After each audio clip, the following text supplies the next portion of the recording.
Isang tuso at malupit na lalaki ang nakaligtas sa batas ng halos 2 taon, 2016 hanggang 2018, habang tahimik na sinasamantala ang mga kababaihan sa liblib na Mitsero, Cyprus.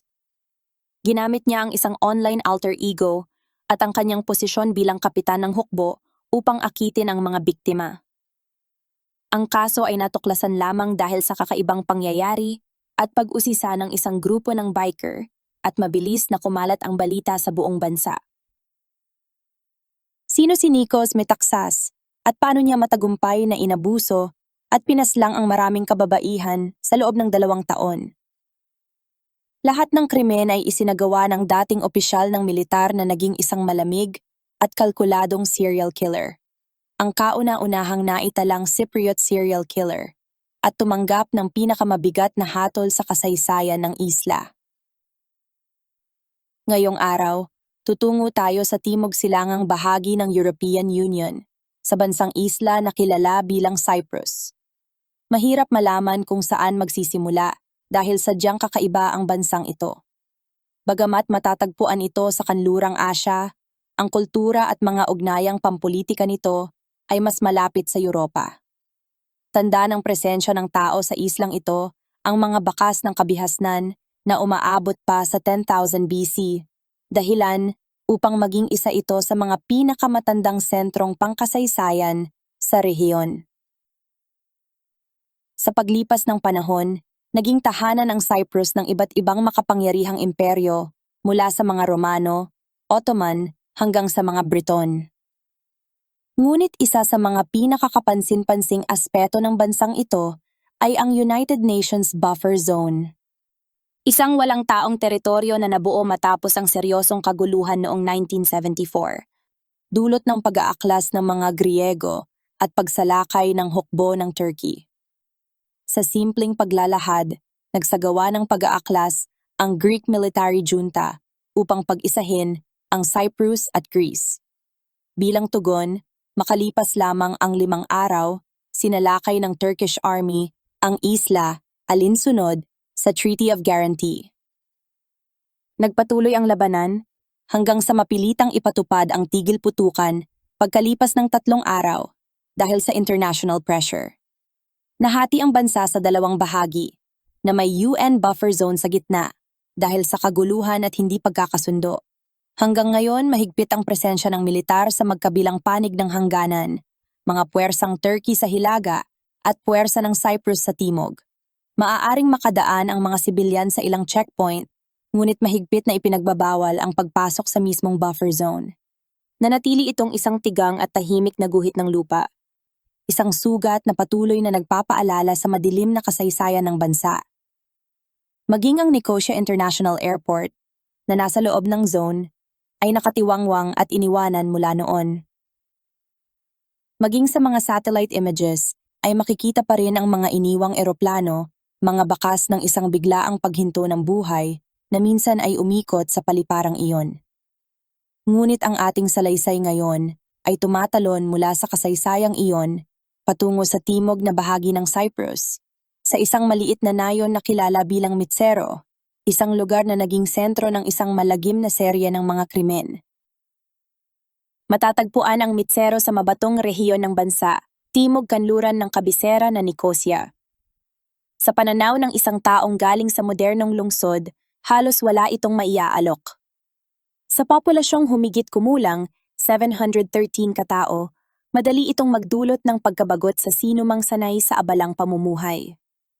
Sa mabilis na tingin sa mga larawan ng Google Street View, agad na makikita ang mga lumang gusali na marupok na ang istruktura, mga saradong daan, at ang tila kawalan ng anumang buhay sa paligid. Mayroong isang maliit na supermarket, isang gasolinahan, isang simbahan, at isang paaralan, at iyon na ang halos kabuuan ng lugar. Bagamat maaaring payapa sa paningin ng ilan, madali din itong ikainip ng iba. Subalit mayroon itong makabuluhang bahagi sa kasaysayan at kinakailangan itong talakayin dahil mahalaga ito sa pag-unawa sa pangyayaring bumabalot sa ating kaso. Kung babalikan ang panahon ng mga 6,000 taon ang nakalipas, ang Mitsero ay isang maunlad na pokminahan. Noong panahon ng Imperyong Romano, ang mga mineral na nakukuha dito, lalo na ang tanso, ay halos sapat upang tugunan ang pangangailangan ng buong imperyo. May nakuhang ginto at iba pang mahahalagang mineral sa lugar, at naging isa ito sa pinakamahalagang sentro ng ekonomiya ng sinaunang Cyprus. Sa mahabang panahon, nagsilbi itong tunay na lifeline ng bansa. Ngunit lahat ng kasaganaan ay may wakas. Sa paglipas ng mga siglo, tuluyan nang inabandona ang mga minahan ng tanso. Nagkaroon pa ng panandaliang operasyon para sa fool's gold o pyrite, isang mineral na madalas mapagkamalang ginto dahil sa itsura nito. Ngunit kalaunan ay napatunayang walang saysay at agad ding itinigil. At ngayon, ang Mitsero ay isa ng tahimik, halos liblib na pamayanan. Napapalibutan ng mga lumang hukay, mina, at malalim na bitak ng lupa, mistulang multong paalala ng dating kasiglahan ng nayon. Kabilang sa mga puok na ito ang Kochkino Limni, na mas kilala bilang Blood Lake dahil sa matingkad na pulang kulay ng tubig. Ang kulay nito ay nagmumula sa mga mineral at nakalalasong kemikal na sagana sa lupa at paligid. Sa kasalukuyan, bahagi na ang mga tigang na lupain ng isang pinalawak na UNESCO Geopark. Ngunit sa kabila ng mga kredensyal na ito, ang nakakabinging katahimikan at nakakapanindig balahibong itsura ng lugar ay nananatiling lubhang nakapanghihilakbot.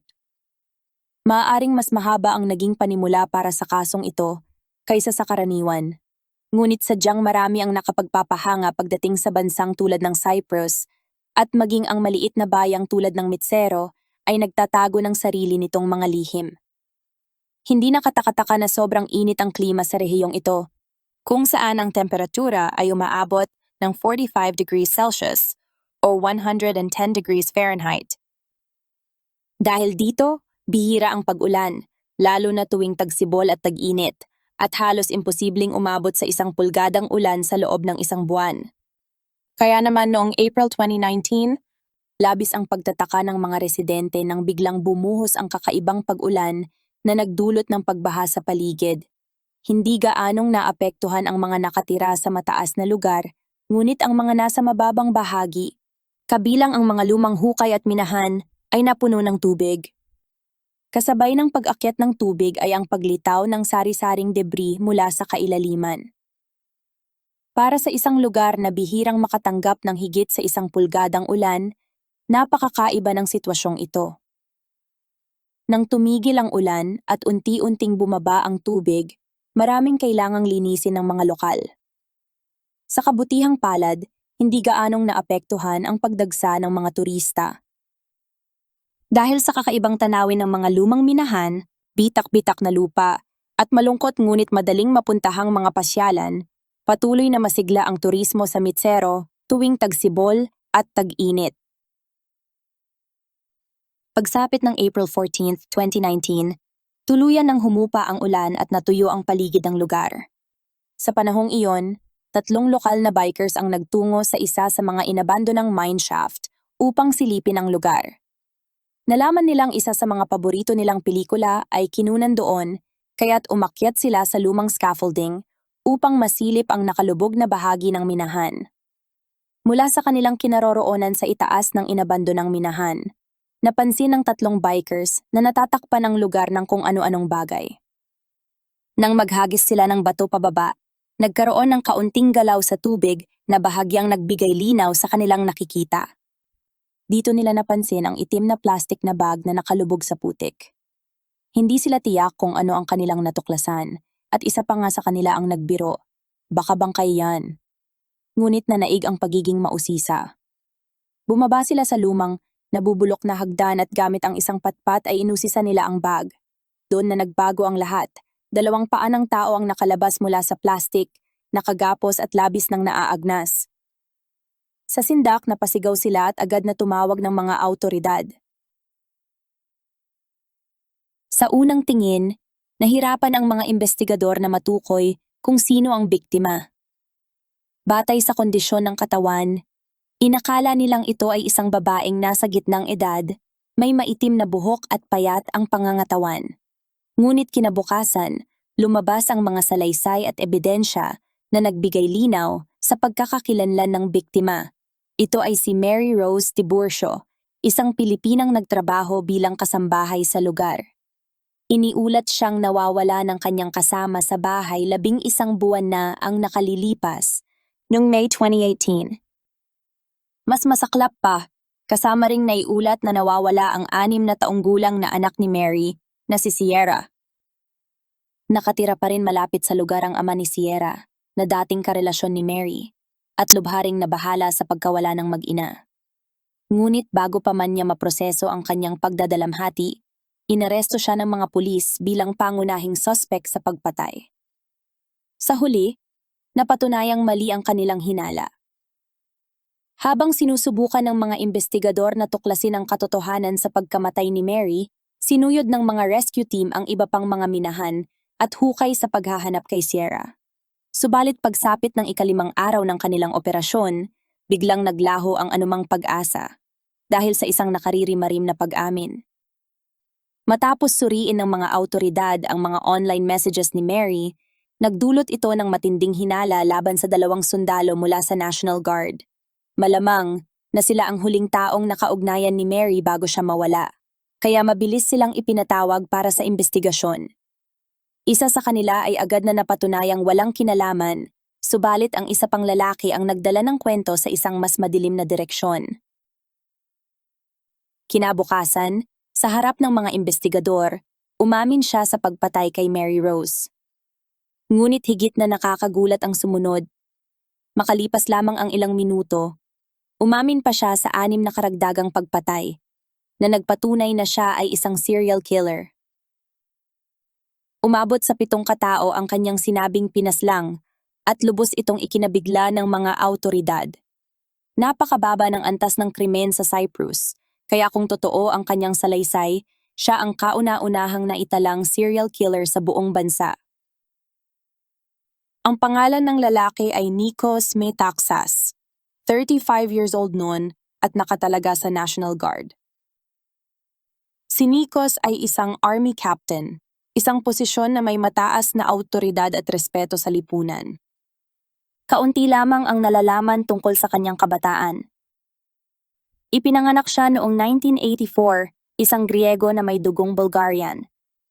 Bagamat parehong nandoon ang kanyang mga magulang sa simula, iniwan siya ng kanyang inang Bulgarian noong siya ay bata pa at bumalik ito sa Stara Zagora.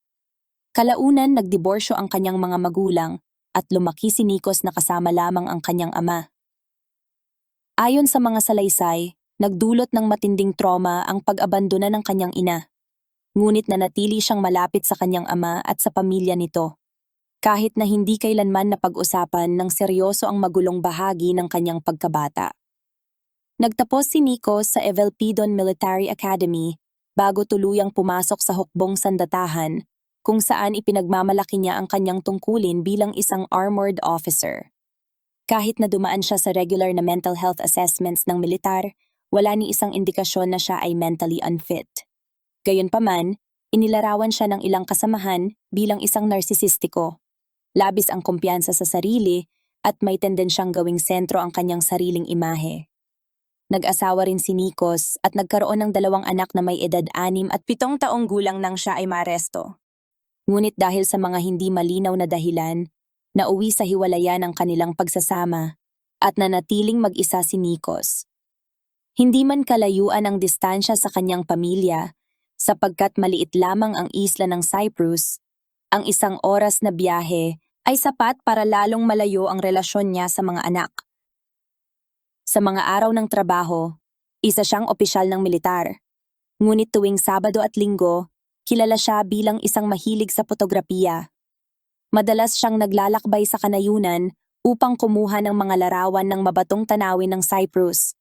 Sa mata ng kanyang mga kaibigan at kapitbahay, siya ay tahimik, malumanay, sensitibo, at may pagkahilig sa sining, isang imaheng malayong-malayo sa tunay na kalagim-lagim na lihim na kanyang itinatago.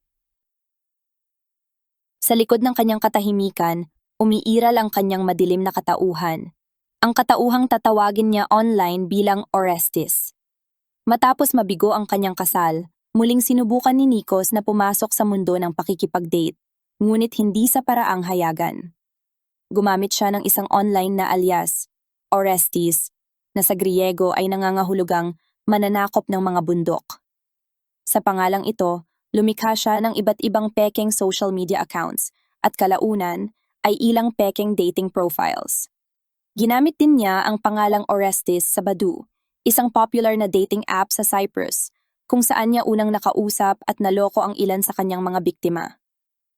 Matagal na palitan ng mensahe ang namagitan kina Mary Rose at Orestes hanggang sa humantong iyon sa isang casual hookup arrangement.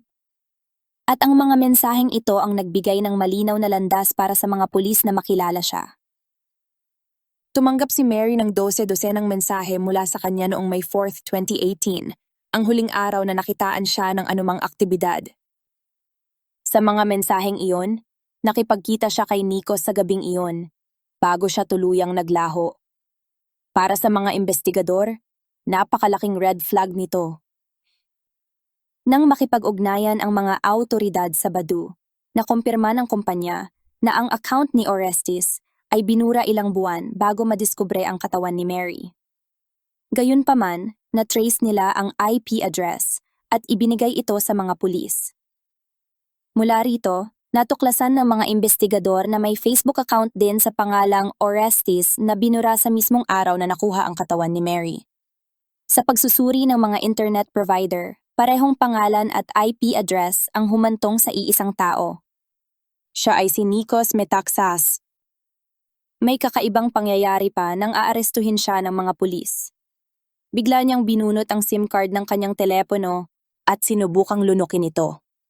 Malinaw na layunin nitong sirain ang posibleng ebidensyang laban sa kanya.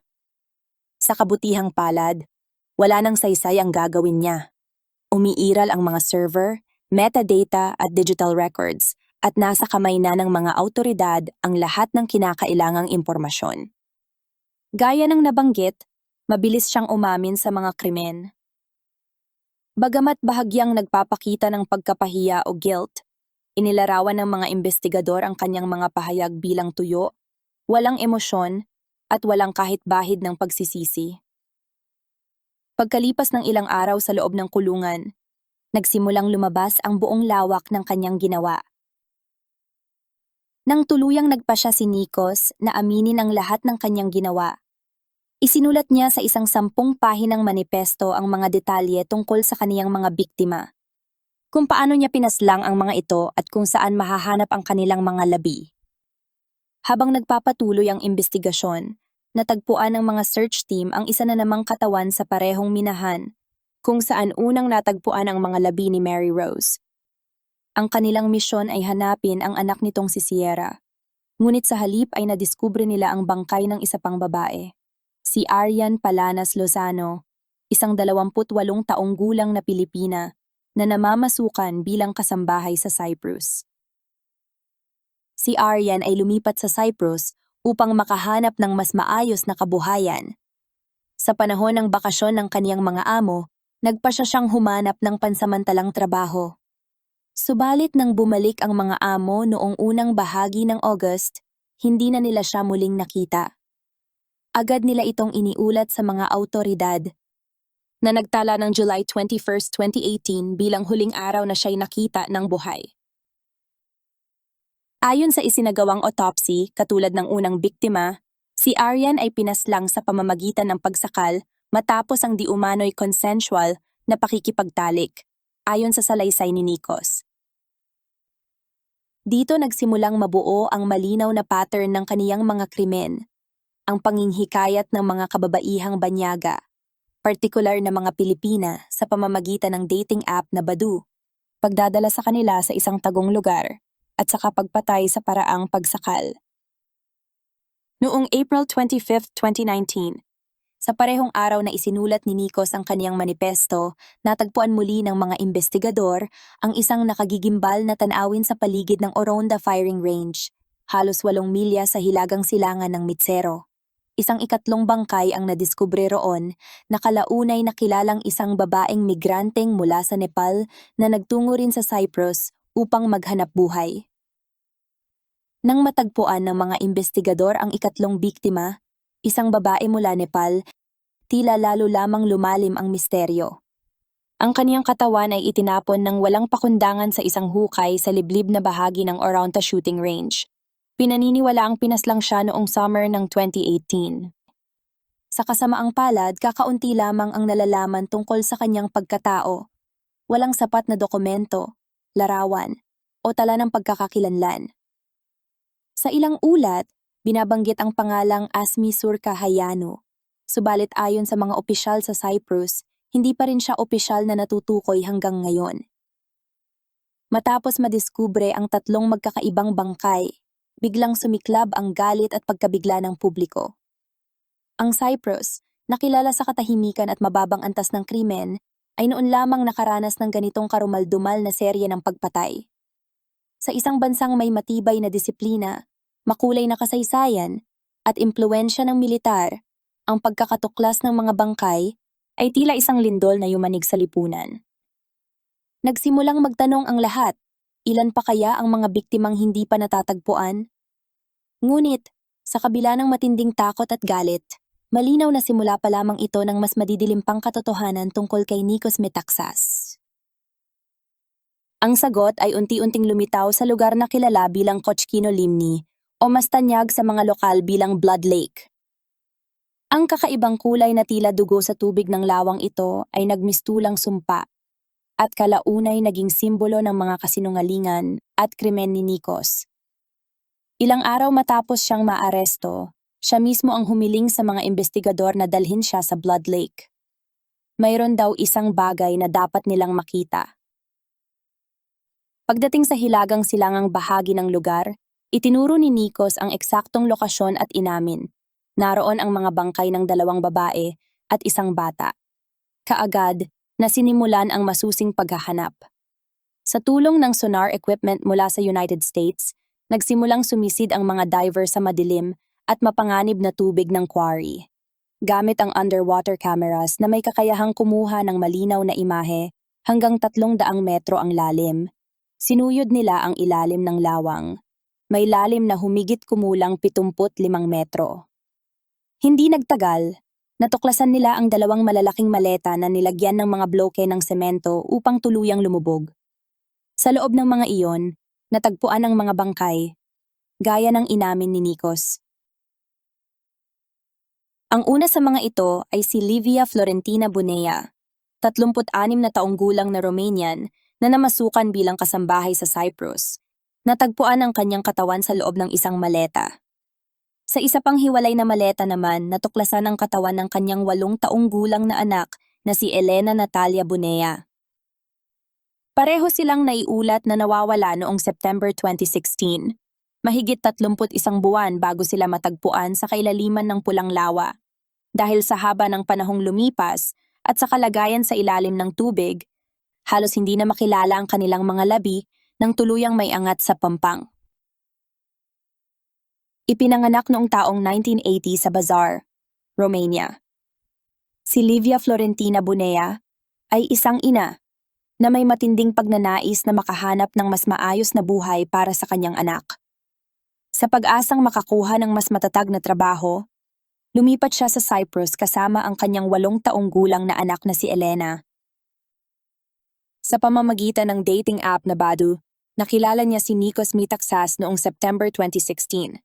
Ang lalaking kalaunan ay magiging dahilan ng kanilang kamatayan. Kinilala si Livia bilang unang biktima ni Nikos. Ayon sa investigasyon, matapos silang magtalik, bigla niyang sinakal si Livia hanggang sa mamatay. Sa di inaasahang sandali, dumating ang anak nitong si Elena at nasaksihan ang nakahandusay na katawan ng kanyang ina. Dahil sa takot na makilala siya ng bata sa hinaharap, nagpa siya si Nikos na wakasan din ang buhay ng inosenteng si Elena. Kinagabihan, itinapon niya ang mag-ina sa Blood Lake. Bawat isa ay nakalagay sa magkahiwalay na maleta na nilagyan pa ng bloke ng semento upang lumubog.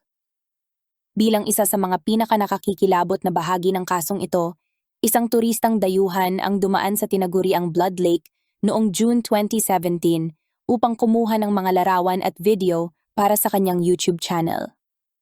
Ayon sa kanyang salaysay, kakaiba ang kulay ng tubig, tila dugo, at may matinding amoy ng nabubulok na laman. Napansin din niya ang presensya ng ilang maleta at mga tali sa paligid ng lawa, Subalit hindi niya inakala na ang mga ito ay naglalaman ng mga labi ng tao.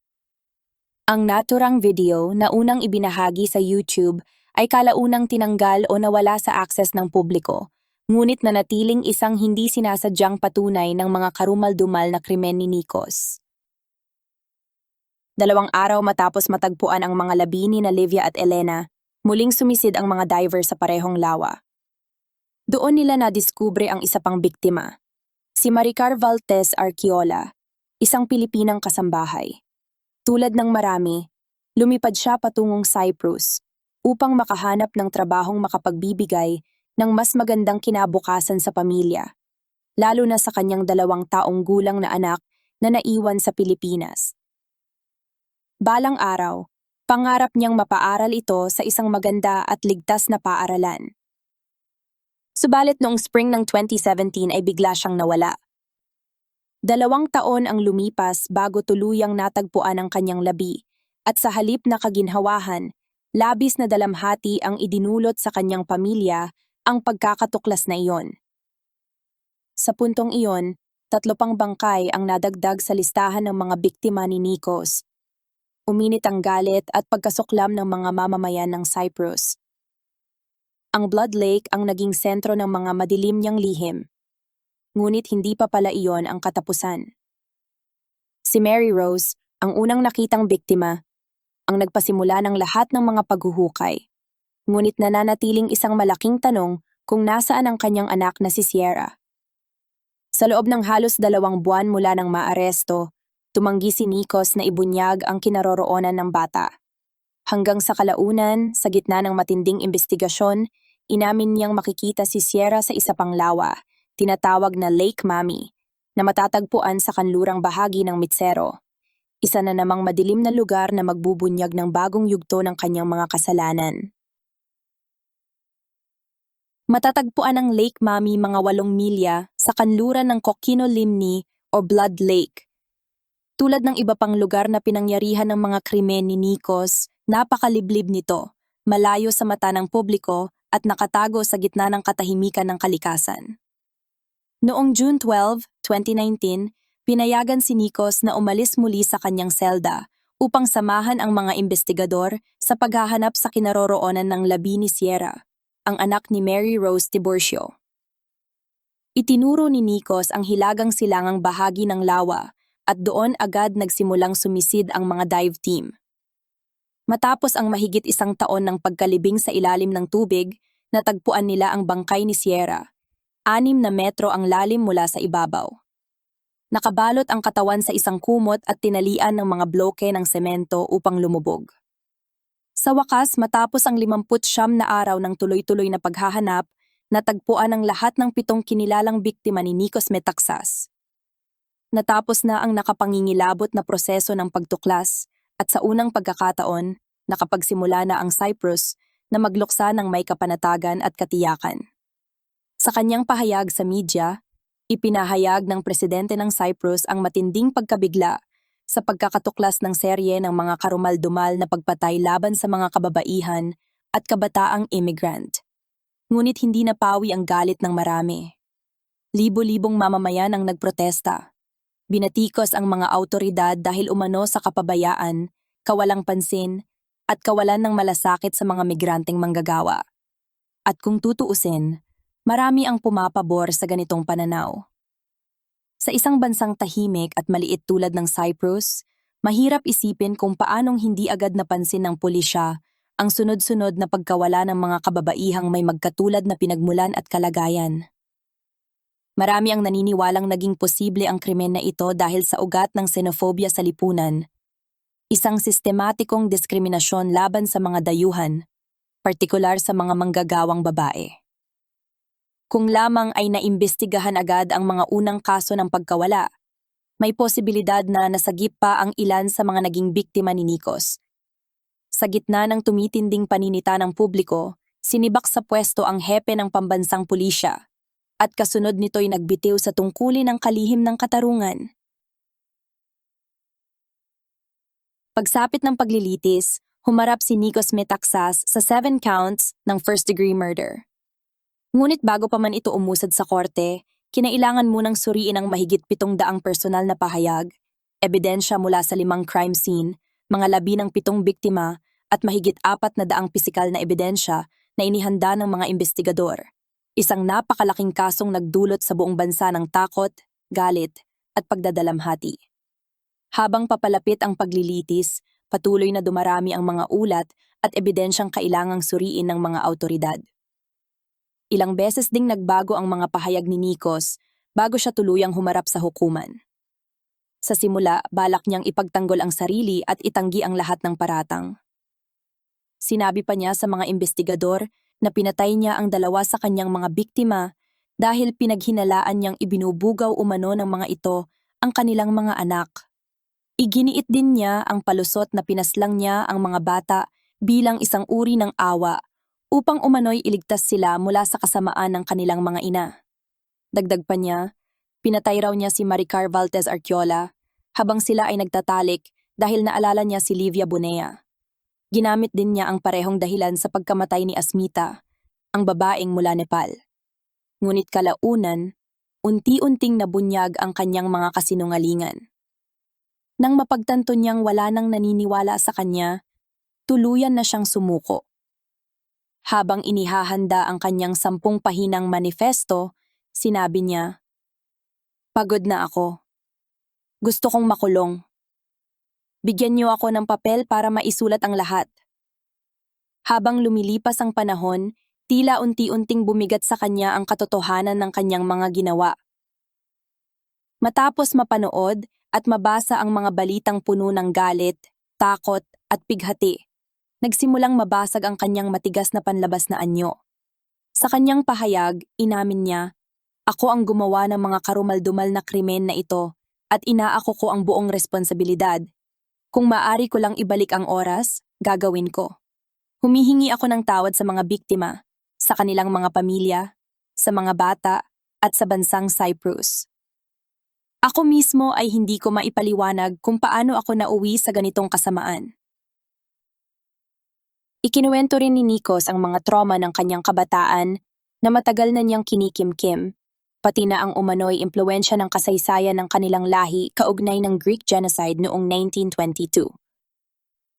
Gayunpaman, ayon sa pagsusuri ng mga psychologist, siya ay may malubhang antisocial personality disorder, isang kondisyon na may kaugnayan sa kawalan ng empatiya at pananagutan. Dagdag pa ng mga eksperto, labis siyang makasarili, walang pagsisisi, at walang kakayahang makiramay. Pinabulaanan ng prosekusyon ang lahat ng kanyang mga pahayag, kabilang ang paratang na ibinubugaw umano ng mga ina ang kanilang mga anak. Batay sa mga ulat ng autopsy, maliban kay Asmita na namatay dahil sa matinding pinsala sa ulo, ang 6 na natitirang biktima ay pinaslang sa pamamagitan ng pagsakal.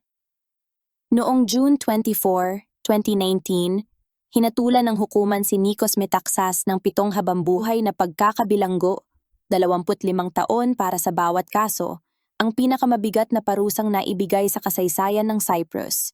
Tinanggap niya ang hatol at nagpahayag na hindi na siya maghahain ng appeal.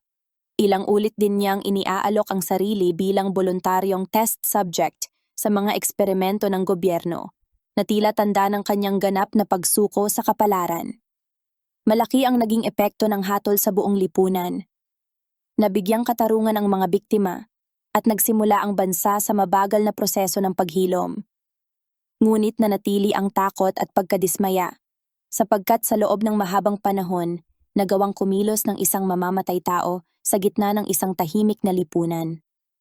Naramdaman din ng mamamayan ang matinding simpatya para sa mga biktimang banyaga na madalas napapabayaan at hindi napapakinggan. Sa kanyang opisyal na pahayag, mariing kinondena ng Pangulo ng Cyprus noong panahong iyon, si Nikos Anastasiades, ang kapabayaan ng pulisya sa paghawak ng mga kaso ng nawawalang tao, bagamat iginiit niyang wala siyang nakitang palatandaan na ang kanilang pagkukulang ay may kaugnayan sa diskriminasyon laban sa mga biktima. Gayunpaman, para sa marami, huli na ang lahat. Kailangang mamatay muna ang 7 bago tuluyang mamulat ang bansa sa kabiguan nitong protektahan ang mga pinakamahihina. Matapos ang hatol at pag-amin ni Nikos Metaxas, unti-unting nagbago ang pananaw ng lipunan at media tungkol sa mga migrante, lalo na sa mga kasambahay na nagtatrabaho sa Cyprus, gaya ng binigyang diin ni Doros Policarpou, pinuno ng KISA, isang organisasyong tumutulong sa mga refugee at migranteng manggagawa. Hindi maikakaila na patuloy silang nagtatrabaho sa ilalim ng matinding pagsasamantala. Ani niya, wala silang parehong karapatan tulad ng mga lokal, at panahon na upang baguhin ito. Bunga ng mga karumaldumal na krimen na ito, nagsimula ang Cypriot Parliament ng masusing pagrepaso kung bakit at paano umabot sa 37 migrante, pawang mga kababaihan, ang napatay sa loob ng 23 taon. Isa itong hakbang patungo sa pagbabago, bagamat huli na para sa mga biktima ng kasong ito. Sina Livia Florentina Bunea at ang kanyang anak na si Elena Natalia Bunea, Maricar Valtez Arquiola, Mary Rose Tiburcio, Sierra, Arian Palanas Lozano, at Asmita Khadkabista. Ang lahat ng mga babaeng ito ay naghangad lamang ng mas maayos na buhay. Lumisan sila sa kanilang mga bayan upang magtrabaho at bigyan ng kinabukasan ang kanilang mga pamilya. Ngunit sa halip na seguridad, sinalubong sila ng kalupitan at pang-aabuso mula sa isang taong sinamantala ang kanilang kahinaan. Sa pamamagitan ng isang popular na dating app at gamit ang alias na Orestes, nakuha ni Nikos Metaxas ang tiwala ng mga babaeng ito. Ang tiwalang iyon ang kalaunay naging daan sa kanilang kamatayan. At ngayon, habang siya ay habang buhay na nakakulong, kinamumuhian ng buong bansa at itinakwil maging ng sarili niyang pamilya, naiwan sa lipunan ang isang mapait na katotohanan. Sa kabila ng pag-unlad, patuloy pa ring umiiral ang panganib at diskriminasyon laban sa mga migrante. Sa muling pagbalik-tanaw sa kasong ito, malinaw na maraming aral ang dapat matutunan. Totoong nagdulot ito ng kamalayan at pagbabago, ngunit nananatili ang tanong, bakit kailangan munang mangyari ang ganitong kalupitan bago kumilos ang lipunan? Ang 7 kababaihang ito ay hindi lamang mga pangalan sa balita. Sila ay mga ina, mga anak, at mga taong nagmahal, nagsakripisyo, at umasa. Sa huli, ang kanilang alaala ay nagsisilbing paalala na ang katarungan at pagkalinga ay hindi dapat ibinabatay sa kulay ng balat, sa wika, o sa bansang pinagmulan. Dahil ang tunay na sukatan ng isang lipunan ay kung paano nito pinoprotektahan at pinapakinggan ang mga pinakamahina at pinakamatahimik na boses sa loob nito.